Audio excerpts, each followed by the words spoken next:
Welcome back, everybody. This is Rob from Crown of Thorns. Just wanted to come at you guys with a quick video. Unfortunately, I'm not going to be able to get in front of the whiteboard this weekend. It's just been a crazy week, very busy. Had another event this weekend for my wedding services business. So unfortunately, I'm not able to get in front of the whiteboard, but I still wanted to put up a video and just talk about a couple of things. I've been getting a lot of comments on my videos, which I very much appreciate. And as I said before, more times than not, by far, it's a lot of positive feedback, which I appreciate very much. There are some people who had some questions, and I'm hoping to address a couple of those here. And then there's people who are skeptical, and that's okay. Like I said, I don't mind exchanging dialogue so long as it remains civil.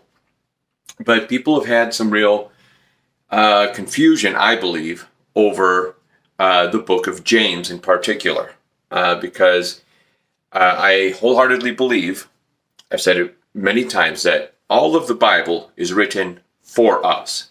We can get a lot of good information out of any book in the Bible, all right? But only the books of Romans through Philemon, the books of Paul, are written to us as the saved church. Anyone who is a saved individual, male, female, Jew, Greek, doesn't matter. If you're saved, then those are the books that are written to you, to us. Now, that doesn't mean we can't get good information from the other books. We can. But you also have to compare it to the books of Paul to know which parts are written to us and which parts are written to the Jews. Because the book of James, and I've got it open right now. I'm trying to keep the sun from glaring, so I'll do it like this. The book of James is the one that comes into question the most often. James tells us in the very first sentence of the book who he's writing to. It says, James, a servant of God and of the Lord Jesus Christ, to the 12 tribes which are scattered abroad. So he's telling us right there who he's writing his book to, who his audience is, who his target audience is. Now, that doesn't mean that he doesn't address some issues and some topics that apply to the church. He does. We can get a lot of good stuff out of James and apply it to us, so long as it lines up with what Paul has said. But James is telling us who his true target audience is. To the 12 tribes scattered abroad. He's talking about the Jews that will be going through the tribulation. He's writing this to them, trying to get them saved. Because if you're going through the tribulation, that means you did not get saved during this dispensation of grace. All right? And that's going to be primarily Jews. That's when God goes back to dealing with the Jews. Daniel's 70th week. All right? But I want to go through a couple of other verses too.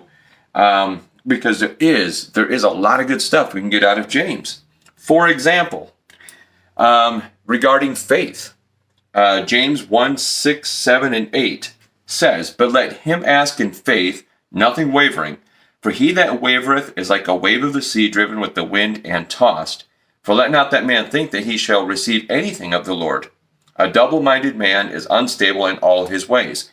Now, I'm not one of those people that go around saying, well, if you don't have enough faith, then God's not going to help you.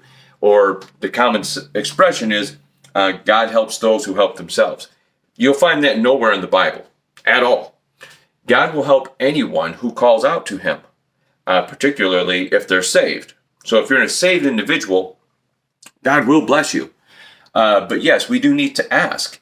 And I agree that with what James is saying, we shouldn't have fear and doubt in our minds. Going back to what Paul says in Philippians 4, 6, and 7, be anxious for nothing, or be careful for nothing, okay? But that doesn't mean, well, I don't have enough faith, then God's not going to answer my prayer. Don't get that in your mind. Again, compared to what Paul is saying. But there is some good, something valuable you can get from that. We need to have faith. We need to believe that God can and will. If it's according to his will, he will do for us. Absolutely. Here's another one. Verse 13, same chapter. Let no man say when he is tempted, I am tempted of God, For God cannot be tempted with evil, neither tempteth he any man. God does not tempt us. Okay? And we're not supposed to test God either. Okay? Jesus said that when the devil was tempting him. See, anything bad in this world is a result of the devil, mankind, and just the world system that we have. Okay? God does not tempt us. God doesn't dangle the carrot in front of us as far as sin and temptation. That's not what he's about. So there's, again, something from James that we can definitely apply to us. Here's another one that I like a lot because I used to struggle very, very much with a hot temper. So James 1:19 and 20. Wherefore, my beloved brethren, let every man be swift to hear, slow to speak, slow to wrath. For the wrath of man worketh not the righteousness of God. Having a bad temper is not a good thing. Having a bad temper will cause you to hurt a lot of people. And you're not doing the will of God. You're not glorifying God when you run off at the mouth. Now, I understand in extreme situations, you get really angry. Things happen.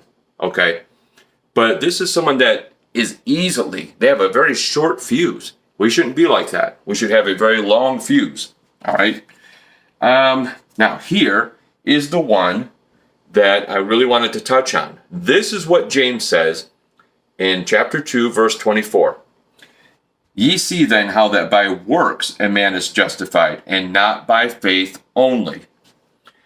I've had several arguments or debates with people on the channel in the comment section about James, the book of James. They say, nope, James is written to Christians. James is saying the same thing that Paul is saying. That is not what Paul says. Paul says that we are justified by faith alone, that salvation is by faith alone. Ephesians 2:8-9. James is clearly saying right here, you see then that by works a man is justified and not by faith only. Look at verse number 17, chapter 2. Even so, faith, if it hath not works, is dead. James is preaching a faith plus works salvation. All right? Why? Because he's talking to Jews going through the tribulation. The Jews and even the Gentiles that go through the tribulation, but again, God's dealing primarily with Jews. So people going through the tribulation, their salvation is going to rest on faith plus works. You have to have faith in Christ, but there are works involved. 1, you cannot take the mark. 2, you need to be beheaded, or, as Jesus said in Matthew 24, those who endure to the end, the same shall be saved. But that takes works. It's not just faith. You can't just trust on what Jesus did on the cross. You're going to have to do something. And in this dispensation, we are so blessed because Jesus died for us. In the next dispensation, during the tribulation, you have to die for Jesus. Unless, like I said, you're one of the few that stays under the radar and you sneak through that tribulation period without taking the mark and you endure to the end. You get to go into the millennial kingdom as well. But for the most part, it is entirely faith plus works. That is different than what we have right now. Do not tell me that James is writing to us. Not in that particular case. Not in that verse, those verses. He's saying that faith without works is dead. That is not what Paul says. So again, this is where your discernment and your rightly dividing comes in. Yes, some of what James is saying applies to us. The one about not letting your temper get the best of you. Okay, be slow to wrath. That applies to us. I can take that. That lines up with what Paul would say. That's to me. I can take that.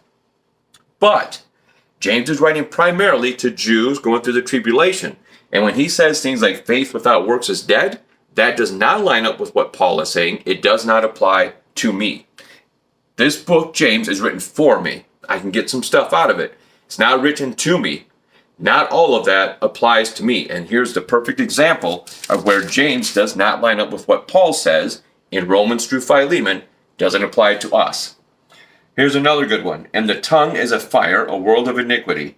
So is the tongue among our members, that it defileth the whole body, and setteth on fire the course of nature, and it is set on fire of hell. Again, that's just having a smart mouth. Always having to be sarcastic. Always, again, having a short fuse. somebody says something to upset you and you immediately just have to say something back. That's not good. James is telling us the tongue can cause you a whole lot of damage. It's one of the smallest members on our bodies, but it can do, and usually does, the most damage. There we go. That is something that we can take and say, yeah, that applies to us. That applies to us. It doesn't conflict with anything that Paul is saying. I can take that. That applies to me. Look at verse 8. But the tongue can no man tame. It is an unruly evil full of deadly poison. It's hard for us as human beings to keep control of our mouths sometimes. And everyone, I don't care who you are, at a certain point in time, you let your temper get the better of you and you said some things that you later regretted. And that's what James is saying here. Again, it doesn't conflict with anything Paul is saying, so I can take that and apply it to me. That applies to me. All right? Let's see. Here's another good one. In chapter 4, verse 7, one of my favorites.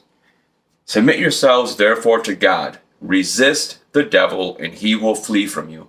We have the ability to defeat Satan. All we have to do is resist him. That's it. All right, guys, I'm about out of time. We're getting ready to go. So anyway, take care and God bless.